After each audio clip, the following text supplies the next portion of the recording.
Hey folks, Erick Stakelbeck here. Welcome to the Watchman Newscast. Hope everyone had a great, if you're here in the United States, hope everyone had a great Memorial Day weekend. Long weekend for a lot of people as we here in the United States remembered our fallen heroes here who paid the ultimate sacrifice to keep this nation free, a free nation if you can keep it, as Benjamin Franklin once said. So, uh, great to be with you today. And as we were observing the fallen here in the United States, some very important developments in the world's most chaotic and volatile region, whose fortune, by the way, is continuously, it seems, intertwined with the fortunes of the United States, right? The Middle East. So we've got a lot to catch up on. Great to have everyone with us. And let's get right into it. Some major breaking news out of Rafah, Hezbollah also. How about this, folks? Hezbollah saying they are prepared to fight for the next year and may even carry out attacks inside Israel. We're going to talk about that. We've got people from all over the world joining us already. We'll have many more before we are done. But Hezbollah upping the ante, so to speak, and making this declaration. So we want to talk about that, number one. And number two, I mentioned Rafah, what's happening there. The IDF now, Israeli tanks in the center of Rafah, reportedly. And of course, a major mishap, which is being investigated now. Prime Minister Netanyahu called it a tragic mistake. Dozens of Palestinians were killed, but now more details are emerging. May have been secondary explosions that caused this. We're going to talk about that as well. And you see the title of today's live stream, folks. Drones launched. Now, this has become kind of a recurring thing over the past few weeks. Drones launched not from Yemen, not from Gaza, not from Lebanon, and not from Syria. Drones launched from Iraq. Those Iranian-backed Shia militias in Iraq now targeting Israel, and in specific, they are targeting southern Israel, the city of Eilat, a beautiful city on the Red Sea. The southernmost point in Israel is being targeted now repeatedly by these Iraqi militia-launched drones, backed, of course, by the Iranian regime. Thankfully, Israel has been intercepting them. But, folks, this is becoming a real issue. And look, Israel's defense minister, Yoav Gallant, has talked about Israel essentially fighting on 7 fronts. And he said it. He named the 7 fronts. Look, you've got Syria, Lebanon, Gaza. You've got Yemen. You've got the West Bank, Judea, and Samaria. You've got Iraq. And, of course, you have Iran itself. If you doubted that, I don't know, look no further than April 13th when Iran launched over 300 projectiles from Iranian soil. So 7 fronts that Israel is fighting on. And now one of those fronts seems to be igniting more, and that would be Iraq. So really coming to Israel from all sides, this ring of fire we've talked so much about, this Iranian-backed ring of fire, which surrounds Israel, which, helpful reminder, is the size of the state of New Jersey, surrounded on all sides by rogue regimes and Iranian-backed terror groups. But that's the state of play in 2024, folks. And as the world, and I was with some folks over the weekend, and they were asking me about the situation right now vis-a-vis Israel and the Biden administration. And I explained to them that the Biden administration is tying Israel's hands in 3 ways. Number one, they are flat out opposing, or they have been, any Israeli operation in Rafah. Now, to the credit of Benjamin Netanyahu and Israel's government, Israel's gone in irregardless. They're in Rafah right now, and we're going to talk more about that in a minute. But the Biden administration has tried everything it could to restrain Israel from doing so. And in essence, that leaves Hamas alive to fight another day. So that's number one. Number two, tying Israel's hands with Iran itself. And folks, great example of this, obviously, was the aftermath of April 13th and what happened there when, again, Iran launched over 300 projectiles at Israel. Joe Biden reportedly said to Benjamin Netanyahu in a phone call, "You got the win. Take the win. Don't respond." Meaning Israel, with the help of the U.S. and others, intercepted 99%. It was really a miraculous display, folks. I don't say that lightly. 99% of those incoming Iranian projectiles were shot down. You got the win. take the win. No, it doesn't work that way. And Israel, I believe, or I thought at least, Israel would have responded with overwhelming force to send the ultimate message to Iran, don't try it again. But the response was muted. It was limited, a strike in Isfahan near an Iranian nuclear reactor, and that was it. And that was due to pressure from the Biden administration. So that's the second way. You've got Rafah, you've got Iran, and you've got, of course, Lebanon and Hezbollah, where the Biden administration is losing sleep over the possibility of a war between Israel and Hezbollah. But that's the state of play right now. If you wonder why responses aren't perhaps what you thought they would be, in the case of Iran. If you wonder why things seem stalled in the case of Gaza. If you wonder why things seem past the point of no return in terms of why isn't Israel responding with overwhelming force in the case of Lebanon and Hezbollah? Look no further than the occupant who are restraining Israel at every turn. And you might say, well, why doesn't Israel just blow them off and do what they want to anyway? And to an extent, Israel has in Rafah. Look, it took months, and finally Israel's just going in, but in a limited fashion, more limited than may have originally been planned. But the reason Israel can't just say, hey, buzz off to the Biden administration or whoever is in the White House is because Israel, and we've talked about this on previous newscasts, Israel is so reliant on U.S. armaments, on U.S. ammunition, on U.S. Military technology, on U.S. military assistance. So it's really tough for Israel. And we discussed this at great length 2 weeks ago, right? When Joe Biden declared we're freezing an arms shipment to Israel because it's going to go into Rafah. So Israel is in a very tough spot where they say, okay, if we don't at least heed or at least pretend to heed what this administration is saying, then it could get nasty and they'll cut off armaments, etc. So Israel's in a tough spot in that it became much, much, much too reliant on the U.S. over the years. And hey, it's great to have a great, strong, vibrant U.S.-Israel relationship. That's good for Israel. It's good for America. But Israel, I believe, became too reliant on the United States, not only in obviously a military sense, but in the diplomatic sphere as well. But in the military sense, look, Israel, Israel, I think, is getting this now, needs to be able to produce in large quantities its own weapons. And that's a fact when you have the possibility of a hostile administration in Washington, D.C. Israel faced this under Barack Obama. It's facing it again. And you might say, what are you talking about? Joe Biden has been mostly supportive of Israel in his comments, and they've mostly shipped weapons to Israel when Israel needed them. Yes, but in the moments where Joe Biden has frozen the weapon shipments and said derogatory things about Israel, that speaks much more loudly to the world. Folks, in the Middle East, optics are everything. And not just in the Middle East, in this day and age, the perception is often stronger than the reality. And the reality ain't so great either when you're withholding weapons. But the perception's even worse. And the perception that's been created by the Biden administration is that there is daylight between the administration and Israel. And certainly between Joe Biden and Benjamin Netanyahu. Folks, I can't stress enough how dangerous that is at this point in history, where the shared enemies of Israel, America, and the free world are gathering. There needs to be a unified front between Israel and the United States and other Western nations. And yes, you can disagree with some things Israel's doing if you're a Western government, of course. Have that conversation with your ally behind closed doors. And don't tell the world, don't tell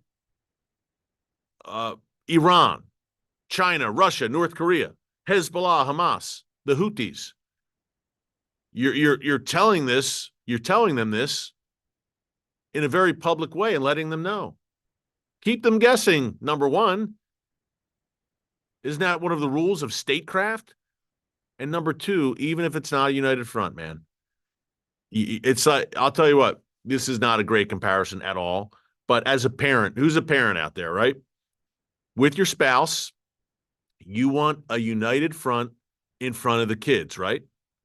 You may discipline your child, and maybe your spouse would have done it a different way and says, maybe you were a little tough there, or you weren't tough enough, or maybe you shouldn't have said that. Okay. You don't air that in front of the kids, because then the kids say, mom and dad aren't on the same page here. And maybe I'll go to the other parent next time and try to kind of win them over.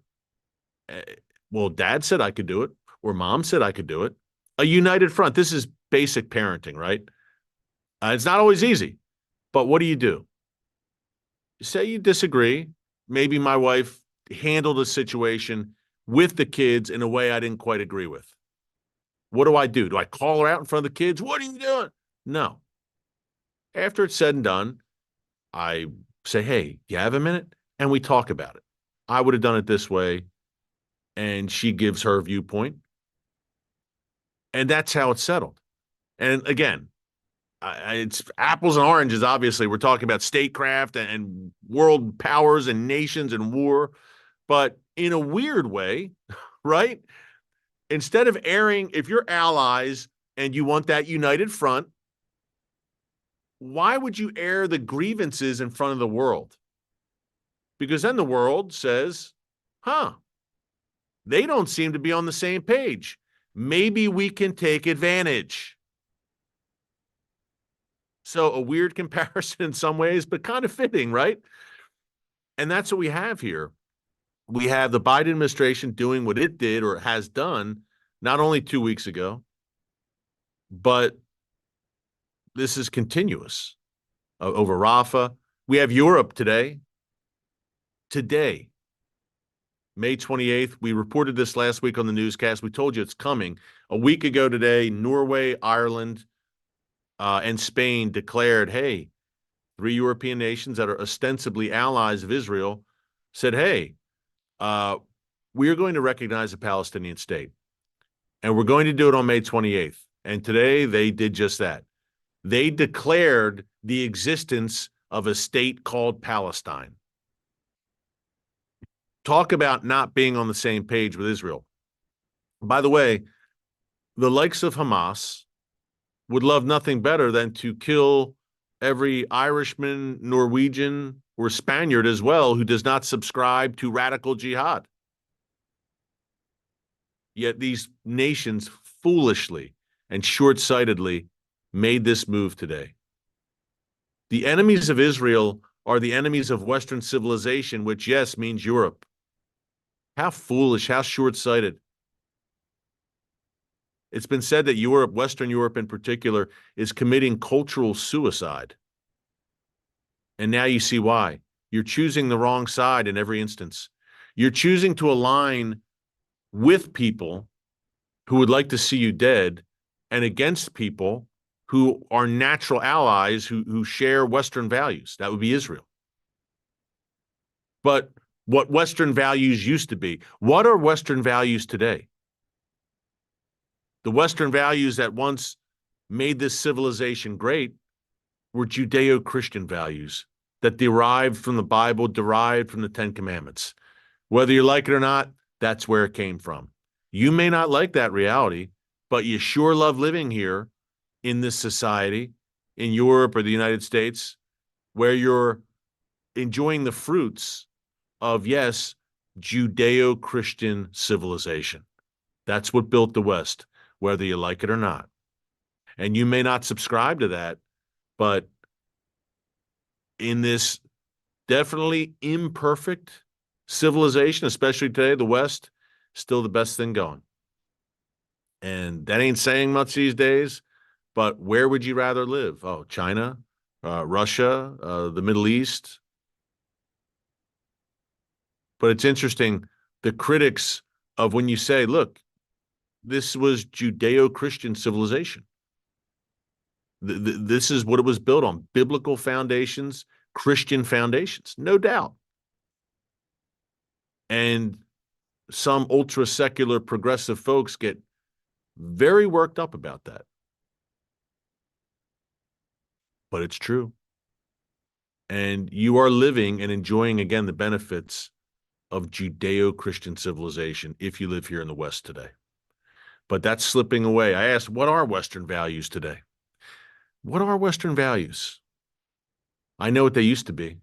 I'm sure we've got some ideas on what you all think they are. Leave the comment here in the chat. Leave your comments. What does that look like today, Western values? Are we seeing the pinnacle of Western values in 2024 almost upon us with Pride Month in June 2024? Is that what it means to be in the West today? I think the West has lost its identity, which again came from a Judeo-Christian ethos. But I digress. Let's get into these drone strikes or attempted drone strikes and more to come. You know, in terms of Norway, Ireland, Spain, Israel's outrage, and rightfully so. And that came in the wake, obviously, of the ICC, the International Criminal Court last week, which we discussed at length here on the Watchman. The ICC ruling, or not ruling, but the announcement that it's seeking the arrest warrants of Benjamin Netanyahu and Yoav Gallant, the Israeli defense minister. Unprecedented madness.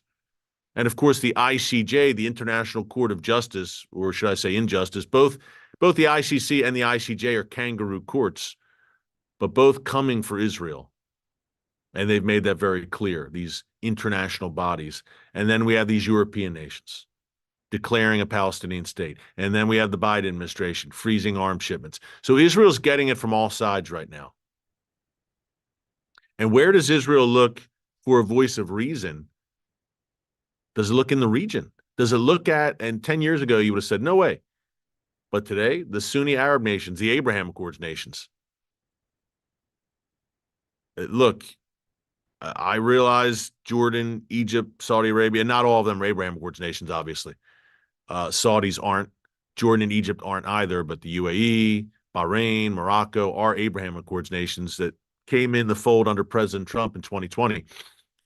And I know that their public pronouncements are problematic, and that's being kind when they talk about everything going on in Gaza, playing to their street, the Arab street, and their publics, which are largely anti-Israel. But when it comes to standing against the Iranian regime and the Iranian axis, they've actually been pretty steadfast. And we saw that on April 13th, where the Jordanians and the Saudis helped intercept some of those incoming Iranian missiles and rockets. If they get it, why can't the West get it? Big question there.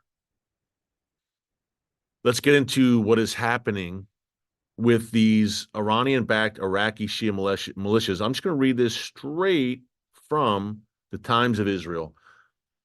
This morning, the IDF downed 2 drones that were targeting Eilat in an attack claimed by an Iran-backed Iraqi militia. Now, why is this a big deal? Folks, Eilat is the southernmost city in Israel. It's a major city. There's an airport there as well. It's a resort town, tourist town, beautiful place. And it's kind of outside the box in that, look, it's not along the Gaza border. It's not even Beersheba, which is a little deeper in the Negev desert, but which has been targeted. It's not Ashkelon or Ashdod hugging the Mediterranean coast. It's not Tel Aviv, which, by the way, was barraged the other day for the first time in a while. Rockets fired from Rafah. Imagine that. But, hey, don't go into Rafah, Israel. Leave the rockets there. Leave the remaining 4 Hamas battalions there. Leave hostages there, potentially some Hamas leaders there.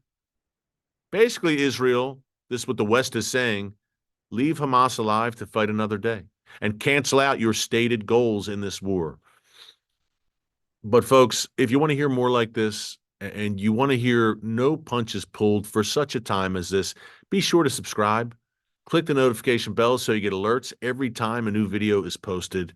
Hey, we're trying to bring a message of truth from a biblical perspective, unapologetically. This is news and current events from a biblical perspective. If you like what you're hearing, you want more, be sure to subscribe and tell your friends about it. And we're going to increase our output. We've got 3 legs here on the Watchman. We've got, obviously, the YouTube channel here. We've got nearly 1 million subscribers by the grace of God, not by our might, but by his. He's expanding the message for such a time as this again, because look, the prophet Isaiah described these times very accurately. Good is called evil, evil is called good. So we've got the YouTube channel here.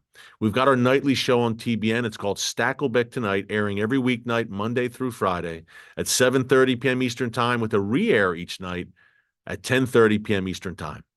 Be sure to check it out. If you like the content you're hearing here on the YouTube channel, you'll get more of it on a nightly basis on a beautiful set that's behind me downstairs here in Dallas-Fort Worth. The show is called Stakelbeck Tonight. We just launched in late March. We'd love to build our audience on broadcast as well as here on YouTube. So check it out on TBN or the TBN app, which is TBN Plus. Stakelbeck Tonight. Then lastly, we've got our podcast. It's called the Stackscast. My nickname, Stacks. So we call it the Stackscast. I could have just called it the Erick Stakelbeck podcast, but we talked about it. We said, let's get something a little spicier, which has a little bit more of my personality in it. So the Stackscast it is, and you can find that at Spotify, Apple, or wherever you get your podcast, any of those platforms. That's weekly. So YouTube, nightly broadcast show on TBN, and the podcast. We're keeping busy here, folks. And what are we supposed to do? Now, I could just sit in my room, sit on the couch, eat some chips, and say, I'm just going to stay here until Jesus returns. Or I could do what Jesus strongly urged us to do, and I could go, be proactive. He never said, sit on the couch and wait for me. I'll be back. And when I get back, then you get up off the couch and we go up to heaven. No, no, no. While we are here, we are to be about our Father's business, right? We are to be proactive, spread the word, go and make disciples of all nations. That's what the Lord wants. He doesn't want us to kind of sit around and woe is me and everything's falling apart. And what are we going to do? So be encouraged, because you're living during this moment for a reason. It's not by coincidence that you're alive right now in 2024. You could have been born at any time in history, but God chose you to be born right now. So let's make the most of it and advance the kingdom. That's why we're here. Okay. 2 explosive-laden drones heading towards Israel's southernmost city of Eilat from the eastern direction, apparently originating in Iraq, were downed by Israeli air defenses, according to the IDF. The 2 drones were intercepted by a fighter jet and ground-based Israeli air defense systems. Both projectiles did not enter Israeli airspace. There's some footage on social media. Here in the live streams, we don't have footage usually, but there is available, and it set off air raid sirens in Eilat, and the Iran-backed Islamic resistance in Iraq claimed this attack on Israel, attempted attack. Wow. And they're saying they're doing it in support of the Palestinians in Gaza. And this is not the first time. And it continues to take credit for drone attacks in Eilat, even Haifa, it's claimed credit for. Now, again, as I mentioned at the top, Israel has intercepted these drones. But folks, look, when you have another front getting increasingly active, it's problematic to say the least. Speaking of which, Hezbollah, and I mentioned that at the top, they're prepared to go for a full year. Let's dig into that real quick. Also from the Times of Israel. This was from a Lebanese media report on Hezbollah's home turf of Lebanon. I'm just reading this straight from my phone, by the way. That's why I'm looking down. Hezbollah is prepared to continue the war against Israel until the U.S. elections in November, and possibly even into next spring, according to sources that are talking to Lebanese media. Sheikh Hassan Nasrallah, the Hezbollah leader, promised surprises to Bibi Netanyahu. He said more surprises, quote, are coming. And if Netanyahu miscalculates and escalates the war, then we will reveal the surprises. And some of them may be Russian-made anti-aircraft missiles. Some may be long-range precision missiles. Some may be operations on Israeli soil, like capturing IDF soldiers. God forbid. But this is what's being discussed. And we talked about this terror summit that was held last week in Tehran around the funeral of Iranian President Ibrahim Raisi. We had leaders from not only the Iranian regime, but Hamas, Hezbollah, the Houthis, Palestinian Islamic Jihad, all getting together in Tehran and certainly discussing this, the posture of Hezbollah going forward and the future of the war in Gaza and the response of the Iranian axis.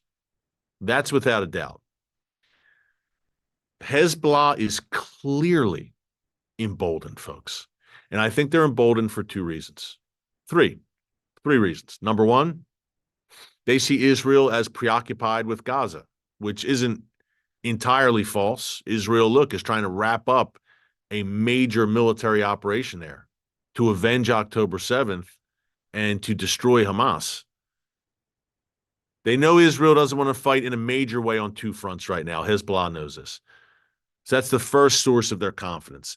The second source of their confidence is they believe, according to reports out of the region, Hezbollah believes the Biden administration will restrain Israel from going all in and really hitting Hezbollah the way it needs to be hit. And number three, April 13th, the lesson of Israel not responding in a really forceful way against Iran after that attack. So I think Hezbollah sees those three things and they say, we're in pretty good shape and we can push the envelope. Folks, if you look at the stats, the amount of rockets and missiles that Hezbollah has launched this month in May, and we're not done yet, today's May 28th, dwarfs the amount in April, March, but it's pretty much progressively gone up. But in May, you've got over 1,000 rockets launched this month alone by Hezbollah. Folks, this would have never, ever, ever happened or been allowed to happen if the war in Gaza was not going on. And I don't know how long Israel can stand by. Not stand by. Look, Israel is carrying out airstrikes and eliminating Hezbollah commanders on a regular basis. We documented that for you here in the newscast. But I don't know how long Israel can stand by, not stand by again, can accept the status quo, let's say it that way, with some 60, maybe even 80,000 residents of northern Israel evacuated from their homes, living out of suitcases and hotels with no clear end date in sight for when they can return home, as Hezbollah remains perched on Israel's border. It's unsustainable. Israel can't allow this another day, in my view, but look, they've got considerations, which we just talked about, as to why they haven't, gone in on the ground in Lebanon and massively struck Hezbollah yet. But I will tell you, folks, that it seems like Hezbollah, the longer this goes on without a decisive Israeli response, the more confident it seems Hezbollah becomes. And that's not good. And the more confident the Iran axis becomes. And one source of their confidence, without a doubt, is the fact that the Biden administration and Europe and international bodies like the UN, the ICC, the ICJ, which we talked about a minute ago, are aligning, in some cases, openly aligning against Israel, in other cases, pressuring Israel to pull up short. So, of course, I use the word daylight. They see daylight between Israel and the West. And they see outright hostility by global bodies like the UN towards Israel. So Iran and its axis and its allies are emboldened. This is common sense. This is how it works. And it ain't good, but this is how it works. So I don't know how long the war to the north, folks, if you look, it was July 2006, the last time Israel and Hezbollah fought a major war. Wow. 18 years ago. I remember it like it was yesterday, but 18 years ago, July 06, Israel and Hezbollah went toe-to-toe. Hezbollah has become so much more advanced and well-armed since then. If you would have told me this in 2006, I would have said never. Never. Hezbollah is going to have at least 150,000 rockets and missiles, some precision-guided, after the 06 war? Never. Israel would never allow that to happen. Well, it happened. And it happened under the watchful eye of the UN, which was supposed to stop this. UNIFIL, it's a branch of the UN which is on the Israel-Lebanon border, was supposed to be the good cop there, so to speak. And Israel said, okay, we're going to try and handle this diplomatically, and the UN will make sure that Hezbollah does not strengthen, and that's not what happened, clearly. So much for that. And we still have people talking about a diplomatic solution in the north with Hezbollah. Folks, I just don't see how it happens. And if it does happen, and it may, does the Biden administration, Europe, force Israel into this or try to force it? I don't know. And it may happen, but if it does, it won't last long. It's not worth the paper it's written on, any truce with Hezbollah. I can tell you that. And I think it's high time for Israel's leaders, and I've said this before, to trust not in man, but to trust in God. Trust in the God of Israel, the God of Abraham, Isaac, and Jacob, the ultimate protector of his land. Not in horses or chariots, but in the Lord your God, as the Bible says. That's where Israel needs to turn its attention and its trust. Yes, I fully understand there needs to be relationships in the physical with allies and tough discussions. I get it. Considerations, I understand. But at the end of the day, I don't think Israel cannot make moves that need to be made for the defense of Israel because of strictly considerations with the United States or in the physical. I think sometimes, not sometimes, I think every time in your life, you should always do the right thing. That's without a doubt. Do the right thing and leave the consequences to God. Do the right thing. Tell the truth. Be honest. Be honorable. Do the right thing, not just in statecraft, but in life. Do the right thing in God's eyes, the biblical thing, the right thing, the Jesus thing as a follower of Jesus. What would Jesus do? Do that and leave the consequences to God. I think in this case, Israeli leaders need to have spines of steel, wisdom of Solomon, and trust not in horses and chariots, but trust in the Lord your God now more than ever. So let's pray for that, folks. Let's continue to pray for the peace of Jerusalem. Let's continue to pray for Israel's leaders to have that wisdom, that godly discernment, and to say, you know what, we're getting to a point where, okay, we could pull our punches and not proceed. And it would, you know what? If Israel did that, folks, they may curry favor with man and the world for a very brief season. After October 7th, there was maybe 3 days that the world was with Israel. But once Israel caves to one demand, the world's going to demand more and more and try to tie Israel's hands even more. This is how this works. Last thing to mention, in Rafah, dozens of people killed. And of course, the media and the anti-Israel mobs run with this and say that it's a genocide and Israel intentionally targeting Palestinian civilians. There's that, then there's the truth. And we're trying to, this is fresh, we're digging into it. But here's the latest that we have on it. 1 second as I pull this up. And as I pull this up, know this, that Benjamin Netanyahu was in the north today of Israel. And he said that we're bringing the people home. Those civilians who are evacuated, we're getting them home. We'll see. I don't see how that happens diplomatically. And again, if it's and no one wants a war up there, but folks, what are you going to do? You going to leave Hezbollah alive, planning more October 7th style attacks, but even more lethal than what Hamas did? You can come to a diplomatic solution, which would be a temporary reprieve. If Hezbollah is still arming and near the border and developing weapons and receiving Iranian-made weapons, you're going to have to fight this battle eventually. Seems to me when you have 100,000 Israeli reserves called up and on war footing, man, and you've had a low-level war in the north for the past 7 months, maybe now's the time to send a message to Hezbollah. But we shall see. Now, the IDF is saying, listen to this closely, folks, because this is the new banner, the new rallying cry for the anti-Israel mobs and the wishy-washy types who say they stand with Israel, but at the moment of some friction or something unpleasant, they bail.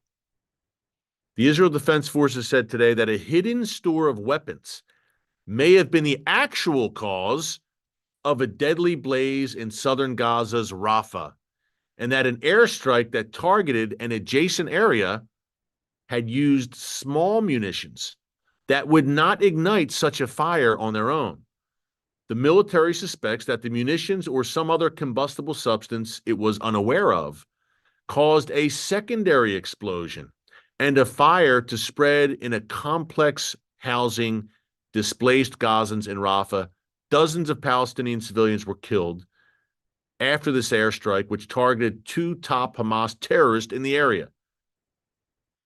The attack and deaths prompted a wave of international condemnation.